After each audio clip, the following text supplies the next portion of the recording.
Hey, my name is Paul and welcome to my NVIDIA Studio session. I'm a freelance 3D artist and I've had the opportunity to work with many great studios and work on some super fun commercial projects. But outside of that, I really enjoy exploring different things on my own and trying to express myself in 3D art. Along the way, one of the things that I've found is that I really enjoy connecting with people through the art of teaching or training or learning together in community. And so I have several different tutorials out there that you can find. In this NVIDIA Studio session, I want to take you through this project over here. We will build it from scratch, everything from the ground up. And then eventually we're going to jump into Redshift, which is a GPU renderer, and we're going to render this. So if you're ready to build this with me, let's jump into Houdini and let's have some fun. So welcome to this first part where we start with this tutorial. In this part, we're going to build the Rubik's Cube from scratch. I am going to reference this file from the CG Wiki that Matt created. I used the Vex code from this to create like the basics of the Rubik's Cube, and then I changed just a few little things and do a lot of geometry prep to get the Rubik's Cube to do what I want. So let's dive into Houdini and let's take a look. So this should work in pretty much any of the newer versions of Houdini, but I'm using Houdini 20.0.653.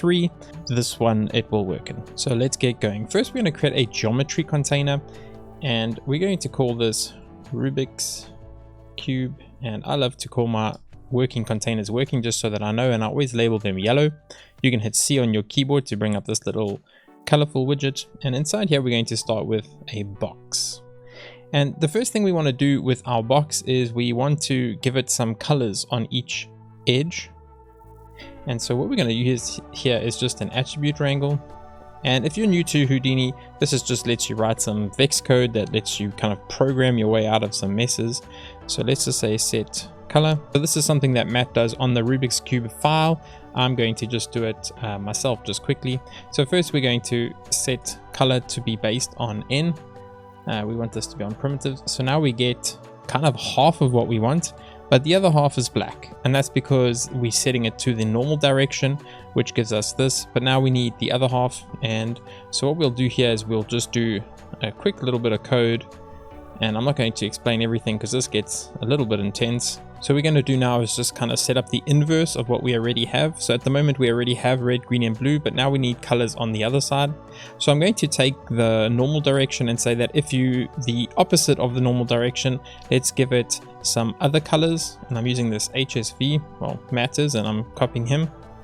And then finally we're going to assign this to our CD attribute, HSV to RGB. We want to use RGB here.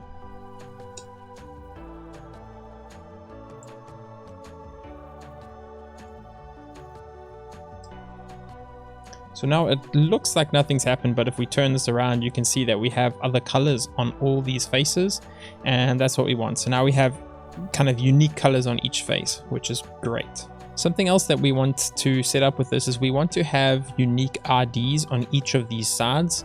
At the moment, we have a random color, which we can see here on each side, but I actually just want like an index. So I can use something called the enumerate SOP.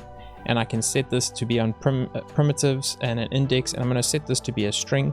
And what this lets me do now is have kind of a unique name. So if I disable color and if I do this I can visualize that I have piece 0, piece 2, piece 4, and I can also change the visualizer to be a color. Let's just do a random color. There we go. So now we have a random color. So it looks very similar to the color itself, but now I have an actual attribute, which is very easy to reference. And what I'm going to use that for later is to assign materials, because it's very easy when you drop down a material node to pull up these groups here, these piece 1, 2, and 3, whereas it's much harder to pull these color values. So I find that this is a preferable method to use. All right, so let's talk about how we can turn this into a Rubik's Cube.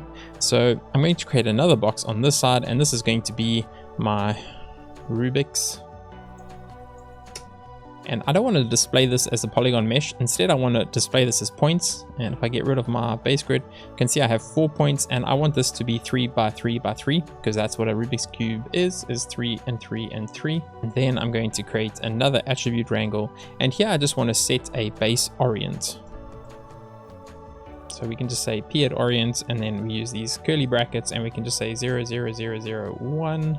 So now I have an orient attribute, and we can visualize that, and you can see now I have a base orient, and we'll call this set orient. And this is going to be kind of the fundamental of how we do this.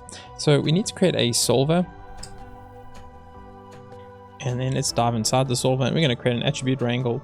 And for this, what I'm going to do is I'm just going to copy the code from the CG wiki, and you can read the description that Matt does on this. It's super helpful and super good, but essentially I'm just going to copy it and paste it. And what it does is, if we take a look at our orients, it's going to, oh, we have to give it a speed, so let's give it a speed of 2 for now. It's going to move our orients randomly, and so we can now rotate our Rubik's Cube based on this. So one of the things is, you'll notice that it starts with a slight rotation, which I don't want, and so I'm going to give myself 1 extra frame here and just make this 0.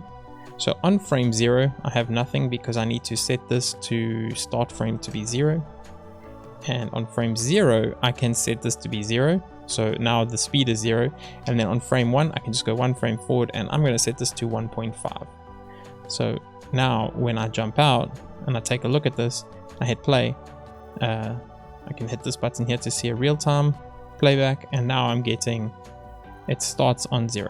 So in order to visualize this better, let's take our box that we've created and let's do a copy to points, and this just lets us copy geometry onto points.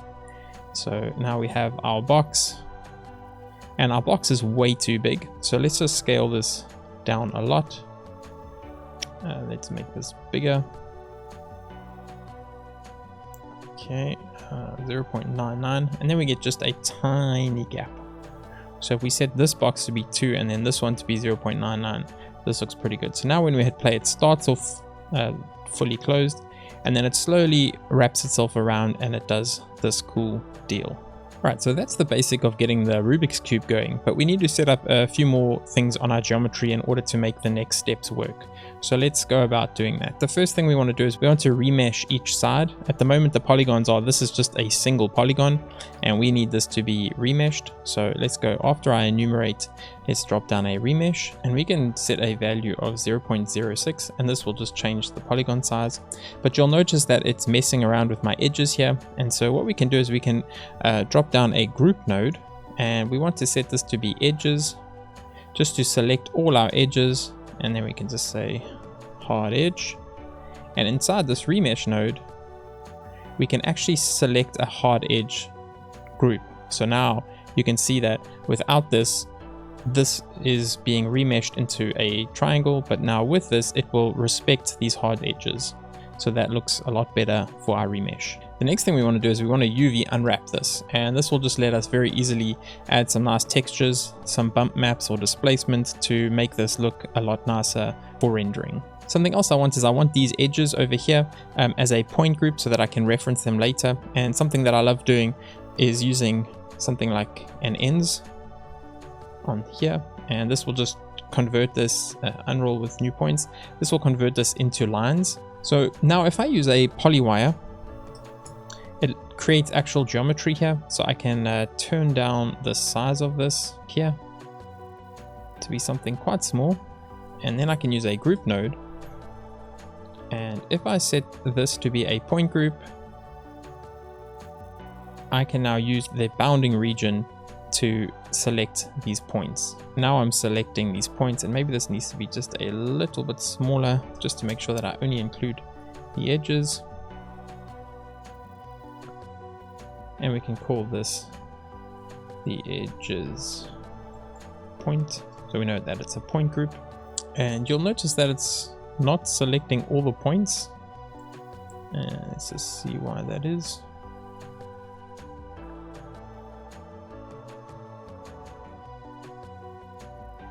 I think this polywire is not working the way that I want. Let's just drop down a clean node there, and that looks a little bit better. Sometimes attributes create a little bit of an issue, but now I have all these points on the edges, and I'm going to use that later when I simulate to kind of crease these edges. So let's just pipe this now in, and now we have the same thing that we had before, but with some extra attributes and groups. So if we take a look, we have an edges. We don't need this hard group anymore, so we can actually just do a group delete, and let's just keep things tidy and delete things that we don't need along the way. So hard edge. All right, so that is looking great. So now we can drop down a null and we can just say out Rubik's cube. So with this, we will conclude lesson 1, where we have built our Rubik's cube over here, and I'll see you in the next one where we will do some RBD simulation to kind of make this fall apart and then build it up again. I'll see you in part 2.